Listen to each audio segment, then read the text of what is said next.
All right, I am here with Chris Capella from Robert Morris. He is I don't know, what do we call you? Horizon League contributor for Robert Morris? Yeah, Horizon League contributor. I like that.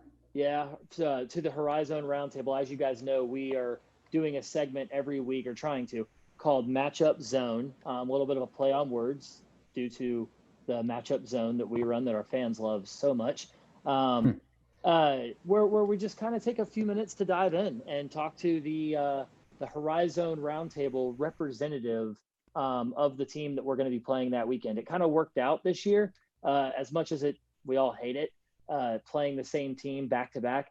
From a content creation perspective, it's actually been glorious. Like, Yeah, I don't have perfect. to, yeah, right. I don't have to watch four games going into the weekend to try to figure out what the hell's going on with these teams. I can just watch, Robert Morris, and that's it. That's all I got to focus on. Unfortunately for you, Robert Morse doesn't have much more than 4 games to go off of anyway. So I guess I that know. works out. Yeah. So Chris, why don't you tell me a little bit? First of all, actually, on behalf of Norse Nation, I just wanted to reach out and say welcome to the Horizon League. I didn't get to do this with the Purdue Fort Wayne writer. A, because we didn't have one at the time, and I think they came on a little late. B, I wasn't really doing these videos until just a few weeks ago. So hopefully we get to give you the same treatment we gave Purdue Fort Wayne, and the Uh-oh. same welcome. Well, it has been really exciting for a lot of Robert Morse fans to be out of the NEC and into the Horizon League. And that is coming from someone who loved NEC basketball. I Mm-hmm. still love NEC basketball. When that's a conference that you've been in for 30 years, you come to love it, you form rivalries. But I think the writing for the program was on the wall for a long time, starting back in the beginning part of the last decade in 2011, 2012. They started cutting programs from the school in an effort to kind of shrink the size of the athletic department, make things a little more efficient for some of their bigger programs. Right. They built a new basketball Focus some of arena. those expense streams other places. Yeah. Exactly. They built a new basketball arena, and it all just kind of came together into this point where it felt like it was time for Robert Morris to move up into the ranks. And luckily for the program, they won an NEC title last year. They were getting ready to go to the big dance, and unfortunately, that didn't end up happening. But it's been a long time coming, I guess, is what I'm trying to say. And I think a lot of people were super excited to be in a conference like the Horizon League, which is obviously had some really great programs and a lot of success in the NCAA tournament. Yeah, no, look, if anybody can relate to that feeling of at literally 1 second, you're riding high, top of the world, ready to go to the tournament. Selection Sunday's coming up, to the very next day. In our case, they're calling NBA games in the third quarter, Yeah, and then the big tournaments are getting canceled. It's us. I mean, we won our tournament on, I believe it was Tuesday, March 10th. I think we played the Um, same day. yeah, so there you Hmm. go. We are probably both sitting press row watching the game, Hmm. trying not to celebrate too much, but still celebrating. And then you get home and you start reading the reports that there were players that or refs that tested positive for Yep. COVID at the Horizon League tournament, and I'm like, oh shit. And so You're right. Yeah. yeah, and unfortunately, that was here we are sitting here. It's over 10 months ago that happened, and yet we're still facing the same problems this year. Which leads me to the question, Chris, like how's the season going for you guys? How are you seeing just complete inconsistency? Obviously, we are. Are you seeing fan engagement? Are you seeing players engaged or disengaged? Like, how's it going overall for you guys? Well, it's been a tough go. Right before, I think one day before the season was getting ready to tip off, Robert Morris had to pause due to COVID related issues. I don't know if there was a positive test within the program or around the program, but right away that's a 2 week pause. So Yeah. you're talking about the season opener. They had a game at West Virginia that had to be postponed and ultimately canceled. They had a game against St. Francis, PA that had to be canceled. They come back, they play, one game against Point Park on the 5th of December. Point Park's an NAIA school. Don't get me wrong, it was great to play basketball, but we're talking about an NAIA school. They've come back, they play one game on the 5th of December, they go and pause again. So we're talking about another 2-week pause. They come back on the 18th of December. They finally get some games in, start building some momentum, and then on January 2nd, they go on their third COVID pause. So really, we're talking about a team that they've played 8 games. It's been sporadic. They played 1 game against Milwaukee without 2 of their 3 best players.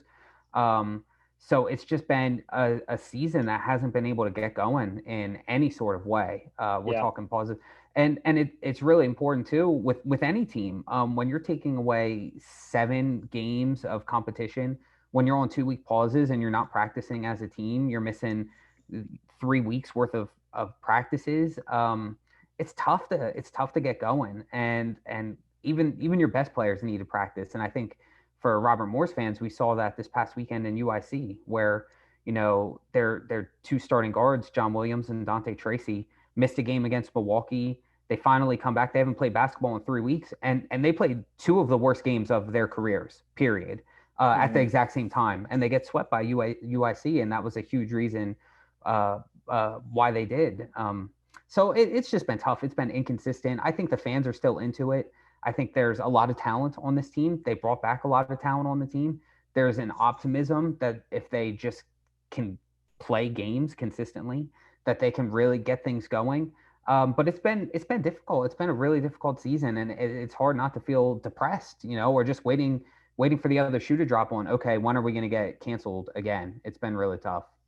No, I get it. And that sweep against UIC, I mean, you got to think, I mean, it's just weird, like, because UIC 2 weeks prior to you guys, or a week prior, well, was it a week prior to you guys? They were on the, for them, it was the Purdue Fort Wayne series, I believe, where they were very limited on their rotation. I think coach's son, walk-on, Griffin Yaklick, had to play 13 minutes in their 33-point loss to Purdue Fort Wayne. Right. So I remember seeing Flames Mania all over Twitter, like, you guys better not sleep on us. Like, I know we just lost by 33. And I'm like, all right, dude, shut up. But he's like, he made a good point. He said, I know we lost by 33, but we didn't have anybody. Everyone's out with COVID. Just wait. We're going to bounce back. And then they bounce back and beat you guys twice. So it's just been like that for everyone, I think. And that leads me to the next question is, I mean, for us anyway, our fan base, look, I can't speak for what everyone's doing at home. I don't have access to the ESPN Plus ratings to see what the viewership is, but I can tell you, and from a social media engagement perspective, we have a fan page on Facebook. It's like a group. It's a member. You become a member. All that. It's got 3,500 fans in it. It's good. It's a good group. It's always engaged, especially this time of year. We're talking January and conference play. It's bumping, and it's been just crickets out there. And chalk it up to COVID season, team's not as good, presidential election, and all the other political stuff going on, making people not want to be on social media. Whatever it is, our fan engagement is just bottoms right now. I'm curious what yours is like. And then I'm also curious, Chris, if you could pitch my fan base, all right, our fan base, on why we should watch these 2 games this weekend. Give us a reason that our fans should be interested in watching NKU play Robert Morris. Well, I'll start with the first part in terms of engagement. I think that I don't have, anyone but myself to blame, in the sense that this team has missed weeks of basketball, and, I just haven't been writing a whole lot. I posted my first article today in about 2 weeks, just on some thoughts on the guard play and things along those lines. But when I'm not writing, it's hard to blame people for not coming to me and asking questions and engaging in different things. So, but it's really difficult to get into the swing of a season as a fan too, not just the players, but as a fan, and really feel this team out when they're not playing consistently. So yeah, it's been difficult. I think it's been a little weird because there's still excitement about the new conference, new competition, a lot of returning key players. But at the same time, again, just not a lot of basketball is being played. We're at the end of January. They've played 8 basketball games, so that's been difficult. In terms of this matchup and just what to be excited about with this Robert Morse program, well, AJ Brahma, obviously, a forward who is looking like a guy who could be first team All Horizon League. if the team goes on a run and he plays really well, perhaps he's going to, I mean, he'll probably be in that conference player of the year discussion. So he's out, unbelievably exciting. And, I think with Robert Morris, when they're at their best, when they're at their most exciting, they play a brand of basketball that is sometimes a little ugly, but generally leads to pretty good, fun, exciting games, tough games. It's a program that's kind of built around defense and intensity and, doing all of those little things really well, which are conducive to close games. I think that they're kind of at their best when they're playing at a slightly slower pace. You're slowing the game down, fewer possessions. But they also play on the offensive end. Most seasons, I would say, kind of more of a more modern brand of basketball. A lot of 3-point shooting, and they move the ball really well. So it's fun. Last year they were, I think, second in the country in assist to field goal percentage, and I'm not quite sure where they're at this year. Assist to field goals made. So they were top 20 early in the season. They're 147th in the country right now, so middle of the pack. But they have that potential to really be a team that moves the ball, shoots threes, plays gritty defense. Just one of those fun games, and they have some fun players to go with it. Yeah, I'm just looking at Sports Reference for just a quick look, but I'm seeing it's interesting. You mentioned shooting a lot of threes. You guys are efficient with your 3-point shots. You shoot them when they're there, when they're open. It looks like anyway. Whereas we're just coming out and chucking. And it's been a small sample size for Sure. Robert Morris too. We're talking 8 games, and they didn't shoot the ball well against Illinois Chicago this past weekend, and they didn't take a lot of threes. So those numbers kind of look a little odd. And they have changed. They're a little bit of a different offensive team from years past. One of the things that's most apparent is they are a jump shooting team, and not just 3-point shots, like a lot of 2-point jump shots. And you see that with Brahma a lot. He takes a lot of long twos this year, but he's been efficient with it. And they have some freshman guards who just kind of play a little bit different style of basketball, and you combine all of these different factors, and they have a footprint that's been a little unique compared to past teams. But you can see that there's definitely a world where they are a team that shoots a lot of threes, is efficient with their 3-point shots, move the ball really well. I think that team is there. They just haven't shown it this past weekend. Yeah, no, that's fair. That's fair. I mean, again, like the expectation should be basically like bottoms for everybody right now. But yeah, you actually alluded to something I wanted to ask you about, because ultimately, like, end of the day, these teams are going to be difficult to learn top to bottom, especially the first year in our conference for our fans. And I think probably most fans aren't going to have a great sense of like who Robert Morris is as a program. But one thing that is easy to learn is star players. It's easy to figure out who they are and what they have to do, what they bring to the table. And you mentioned one that is currently in the, if you guys haven't seen, Chris Hart releases a power rankings article every week that also includes sort of a metric rating scale that he came up with. So it gives like objective projections of who's leading the conference player of the year conversation. And AJ Brahma, right? Brahma, yeah. AJ Brahma cracked the top 5, I think, for the second week in a row, and he's solidly right there at number 3. Chris, tell me a little bit about Brahma. He's only a sophomore from California. Why the hell did he choose to go to Pennsylvania? So he's actually a senior now because he played JUCO. He played 2 years at JUCO in Wyoming. Okay, he's listed as a sophomore randomly, so that's gotcha. strange. I'm looking at Sports Reference, so it could be. Yeah, it's his second year at Robert Morris, so that might be where things get a little interesting. People get things a little wrong. So he was a JUCO. I'm pretty sure he was playing JUCO ball in Wyoming.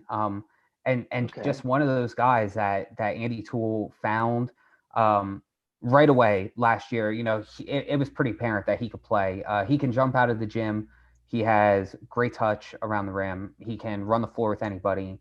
He is a tenacious rebounder. He is really just everything you want your best player to be.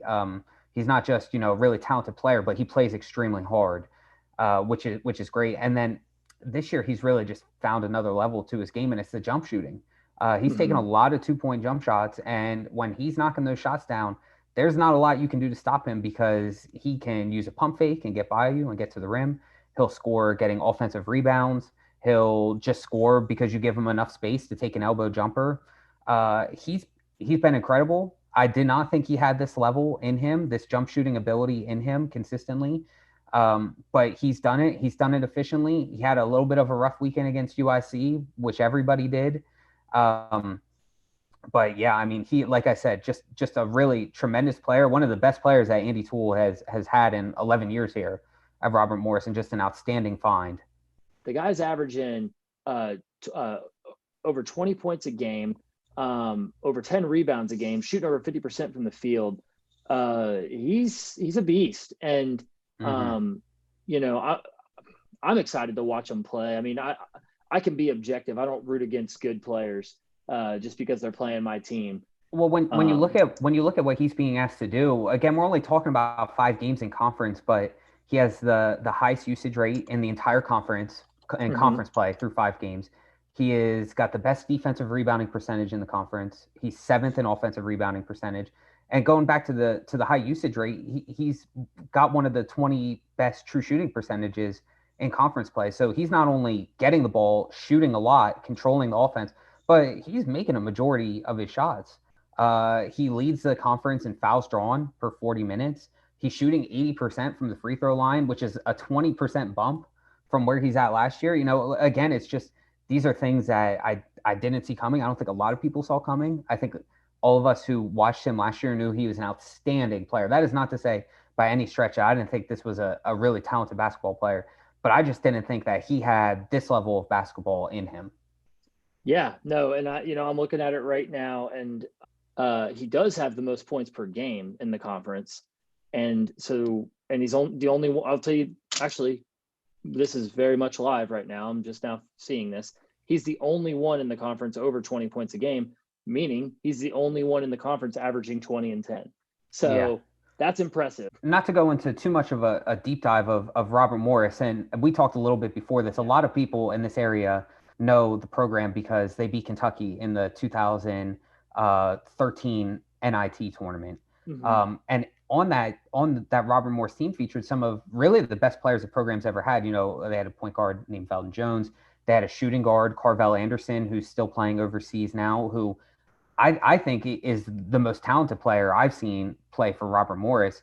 But none of those guys have ever averaged 20 points under Andy Toole. He's never had a 20-point score, and he's had guys who have transferred up to the ACC and the Big East and the Big Ten, and none of those guys have had this type of statistical output, and that was in the NEC.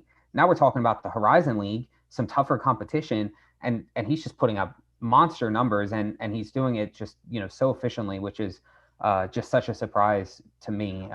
Especially really considering talented. Everything we led with, right? Everything we led with about this being a more difficult season, this being tough to get into your rhythm. It's a new conference. It's his last year, presumably. He might be able to come back next year, whatever he wants to do. All those things working against him, and he just says, "No, I'm gonna go ball." Yeah, totally. So yeah, definitely fans need to keep an eye out for him. Chris, give me one more thing, just one more thing. I don't care what it is, that we need to be watching for this weekend, that our fans will find interesting about the way you guys play or just your team in general. Well, I think right now the big thing is just the guard play in general for Robert Morris. I mentioned the Milwaukee game a few weeks ago. The team did not play with Dante Tracy and John Williams, and that was the first time in John Williams' career, he's a senior now, that he has not started for Robert Morris. He started every game beginning his freshman year. He's the team's point guard. And Dante Tracy is kind of a combo guard who was the MVP of the conference tournament in the NEC last year. John is a little bit more of a passive player, more of a true point guard, and Dante is more of a combo guard. He's not a big guy, but he can do a lot of different things on the floor when he's really moving well. Those guys did not play well against UIC last weekend, and behind them are 3 true freshmen who are all kind of playing for time. Cam Ferris, super talented, was maybe considered kind of the jewel of this past year's recruiting class.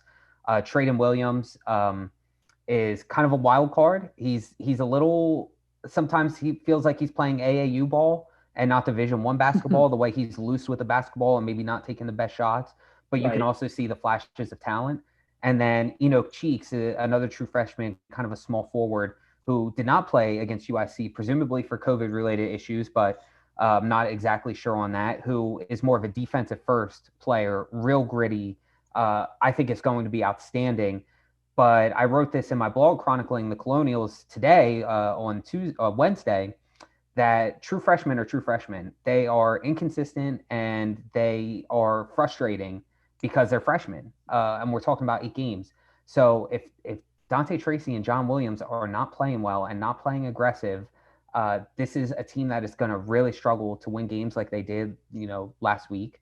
And they're going to really struggle against Northern Kentucky. And I'll tell you what scares me about this matchup is your team is probably the most desperate team in the conference to win some games right now. And Robert Morris has to really figure out a lot of things and quickly. And when you're facing a desperate team who's going to really come at you 2 straight days, that is a tough ask. So I love that.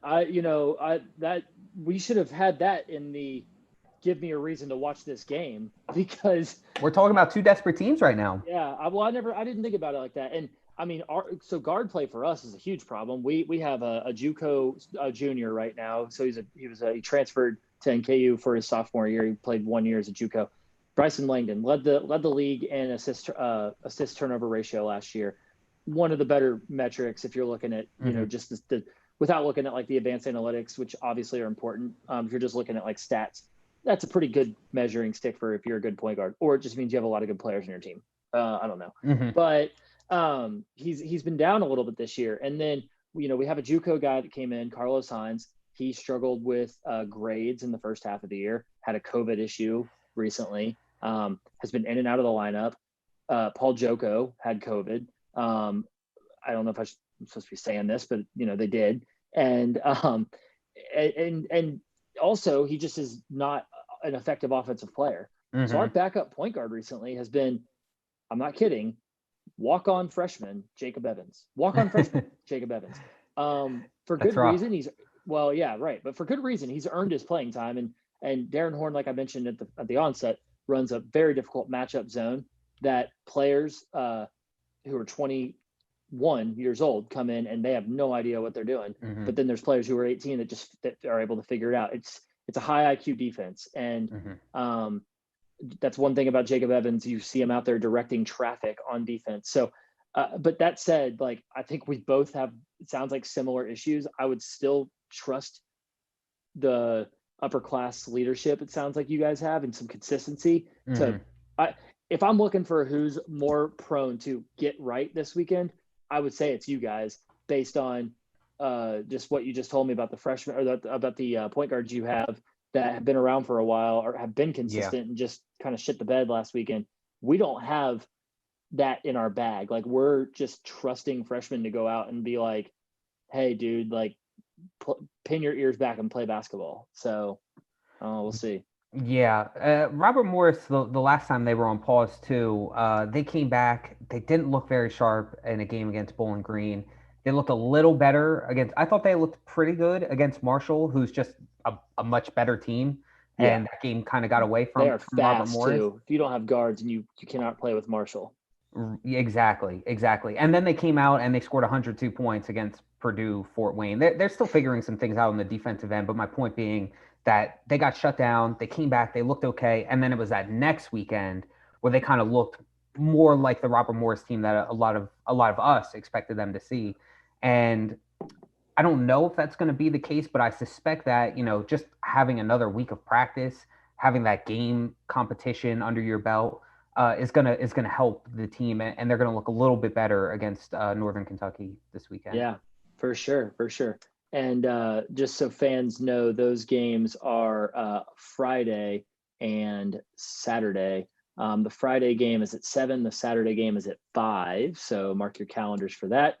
ESPN matchup predictor. I don't know what the deal is here, but they have 39.3% chance of NKU winning. That's fine. I don't care about that.